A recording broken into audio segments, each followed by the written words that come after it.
Halo, sekarang saya akan menjelaskan mengenai program saya tentang otomasi industri di pabrik baterai.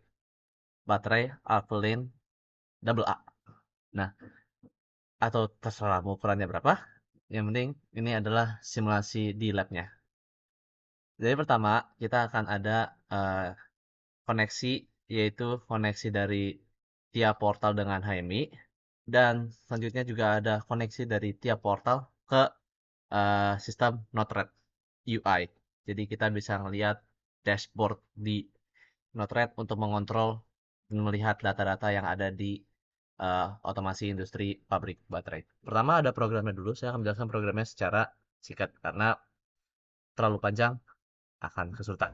Jadi pertama network pertama ini adalah untuk sebagai membuat button katoda yang kita itu namanya mixing cathode menjadi suatu latch, jadi seperti kayak switch yang nge-latch. Sedangkan kalau yang network juga sama bekerjanya, tetapi dia adalah mixing anoda nama buttonnya. Nah, kedua kegunaannya ini adalah pertama, katoda itu berguna untuk nge-processing katoda. Processing katoda apaan? Ini adalah nge-processing mixture dari katoda. Katoda itu ada suatu cairan katoda yang diperlukan dalam baterai. Sama juga untuk anoda, diperlukan cairan anoda dalam baterai. Jadi pertama kita akan melakukan mixing dengan ngesimulasikan dulu menggunakan add. Jadi setiap kali katoda ini lagi di eh, apa button anoda diaktifkan, button katoda diaktifkan, maka akan menambahkan volume katoda sampai dia di titik 80. Karena maksimum batas tanknya itu yang bisa menyimpan ada 80 untuk katoda. Dan sedangkan untuk anoda saya set dia dalam 40 untuk tank fill-nya. Dan setiap seluruh eh, katoda itu akan memiliki kecepatan clock 1 Hz, berarti dia setiap kali naiknya itu setiap 1 second, sedangkan kalau yang anoda naiknya setiap kali 2 second. Dan dia itu katoda naiknya 5 dan anoda juga naiknya 5, sekitar bayangkan aja 5 ml di saya kasihnya. Karena tidak perlu banyak juga untuk satu baterai sebenarnya.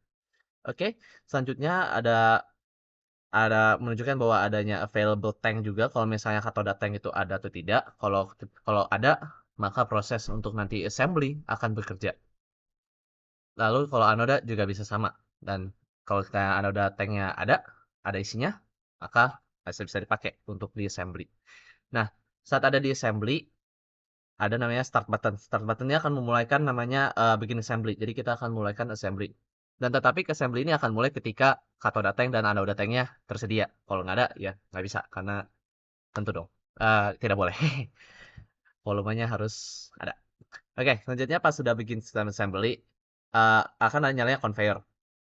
Ini ada bawa conveyor dulu, baru selanjutnya ke atasnya. Atasnya itu adalah dimana saat conveyor jalan juga ada nanti namanya case inject. Jadi baterai itu ada punya case, case-nya itu akan diinjek dan case-nya itu akan diinjek ke bawah ke conveyor. Dan case ini akan dibawa conveyor sebanyak 4. Jadi conveyornya itu 4 baris secara paralel. Jadi secara array dan dia akan maju bersamaan empat-empatnya.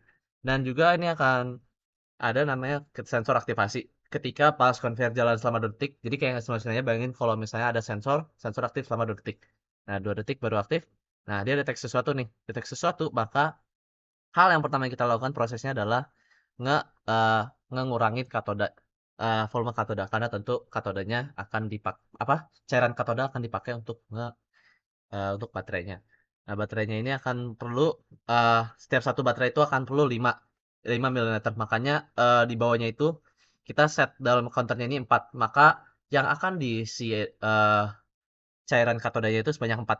Jadi 5 5 5 5 untuk setiap baterainya. Oke, selanjutnya itu juga pas sudah selesai, baru dia bisa lanjut lagi prosesnya, jalan lagi conveyornya. Conveyornya jalan lagi, conveyor jalan, dia akan masuk ke dalam separator inject. Nah, pas separator inject lagi ngeproses, prosesnya harus berlangsung, tetapi conveyor juga harus mati. Ketika separator inject, ternyata separator dari baterai anoda sama katoda itu diperlukan. Nah, oke, selanjutnya itu Dia falling trigger ini cuma menunjukkan bahwa kalau misalnya dia udah mati separator injeknya, berarti itu menunjukkan bahwa separator itu udah selesai.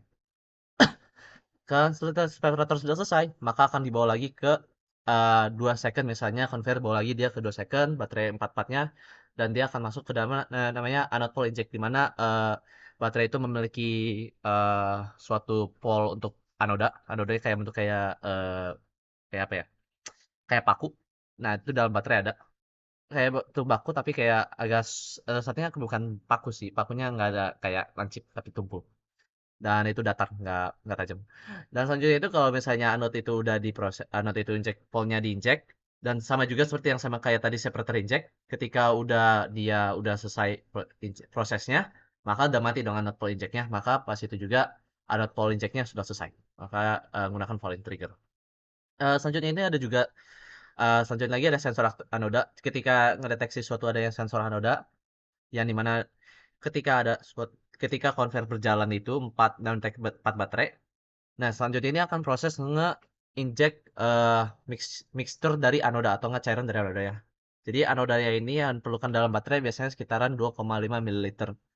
Dan itu eh, akan berkurang selama 4 kali karena yang tentu yang diperlukan adalah 2,5 mm setiap baterai. Maka ada 4 baterai akan jadi berkurang sekitar 10 ml lah. Oke.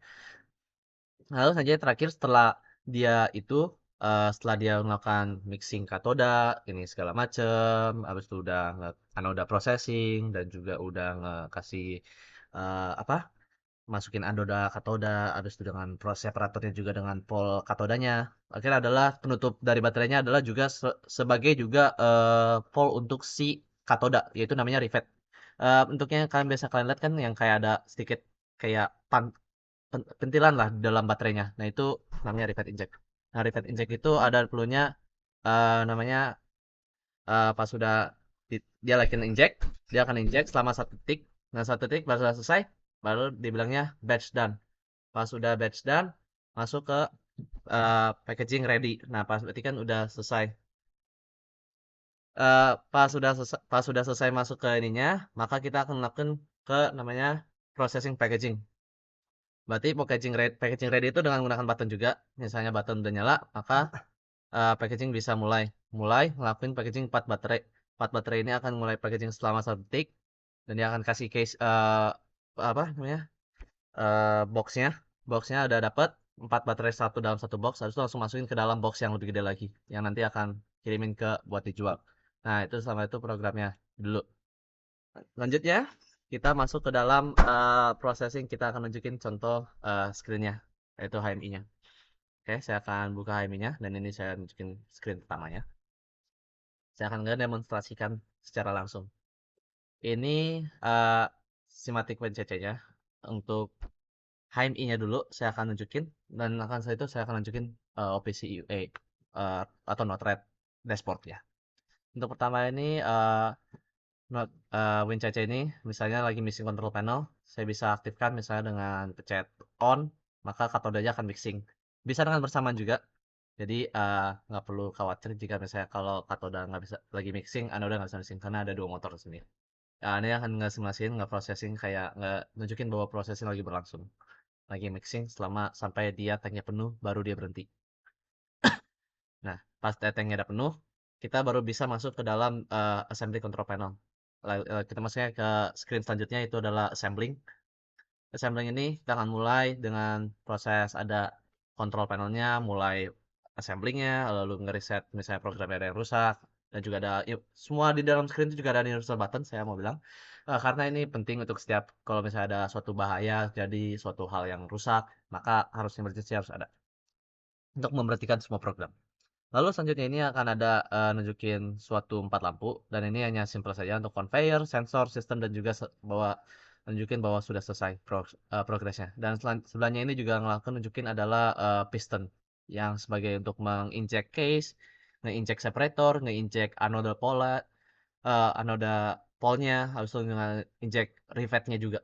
Nah, dengan saya mencet start, saya bisa mulai prosesnya. Bisa dilihat dengan langsung. Sekarang katode lagi di inject ke dalam baterai. Setelah itu separator diinjek. Setelah itu anoda akan diinjek, anoda polanya. Dan selanjutnya ini baru mixture dari anodanya akan diinjek selama sebanyak 2,5. Dan setelah itu juga baru masuk ke cat rivetnya. Dan itu penutup baterainya. Dan sudah selesai. Dan sudah selesai, berarti udah ada baterai di sini. Dan program tidak akan bisa nyala kalau misalnya ada baterai di sini karena tentu akan takutnya bertabrakan atau misalnya kalau dalam simulasi akan terjadi suatunya hal yang rusak. Nah, jadi harus mulai packaging dulu. Kalau bisa kita lihat dari sini, kita akan ada baterai udah ada. Pas kita mulai start, maka akan mulai naruh packaging ke dalam satu empat kotak, empat baterai dalam satu kotak, habis itu masuk ke dus yang lebih gede lagi. Jadi seperti ini, saya tunjukin. Dia proses, piston 4 akan nge-packaging, dan dia akan udah jadi proses boxnya, masukin ke dalam dus yang lebih besar, dan akan siap dikirim. Nah, itu seperti contohnya kayak gitu. Nah, itu saja yang mengenai HMI saya yang saya buat. Lalu selanjutnya itu yang saya telah buat adalah dashboard. Nah, dashboard ini yang saya buat itu yang paling penting adalah sebenarnya yang data yang perlukan sebenarnya anoda volume sama katoda volume dan juga status-status yang terjadi misalnya anoda volumenya full nggak, katoda volumenya full nggak, lagi assembling kah, assembling udah selesai kah, packaging udah selesai kah, atau packagingnya lagi berlangsung. Ya itu ada di sini semua juga ada kelihatan. Nah ini program saya ada semuanya ini berguna untuk mengasihkan dashboard dan OPC UI ini akan tentu mengkoneksikan ke bersama dengan tiap portal. Oke, jadi saya bisa ngelakuin hal yang sama seperti di WinCC atau di AMI di dashboard ini. Jadi saya misalnya mau ngelakuin nambahin volume anoda bisa. Saya misalnya tinggal pencet aja, dia lagi bertambah. Dan kau bisa lihat juga ada status eh, anodanya volumenya bertambah. Lalu juga ada katoda, volume bisa bertambah juga. Dan juga misalnya lagi proses berlangsung, mau assembly, bisa. Saya bisa nge-assembling. Nah, dia lagi assembling, nyala. Nah, lagi assembling, dia katoda volumenya turun. Ada volumenya turun, dia akan lagi assembling terus-terusan. Kita tidak perlu lebih besar ngeliat seperti kayak WinCC, tapi kita perlu ngeliat hal-hal yang kayak paling penting yang perlu dilihat dari jarak jauh lah setidaknya ya. Nah, ini yang perlu dilihat. Nah, assembly udah selesai, kita bisa misalnya langsung packaging. Packaging lagi berlangsung, baru langsung bisa packaging komplit, bisa ulang lagi bikin assembly-nya lagi. Bikin assembly, bisa, oh ini anodanya udah berkurang, boleh aja langsung tambahin aja gitu. Saya kasih nyalain. Ya, gitu. Nah, itu saja dari program saya untuk ngesimulasi eh, industri baterai. Terima kasih sudah mau mendengarkan penjelasan saya. Maaf jika ada kata-kata yang begitu kurang eh, ya kurang efektif, tapi dan juga kurang profesional. Sekian dari kami. Sekian dari saya. Makasih.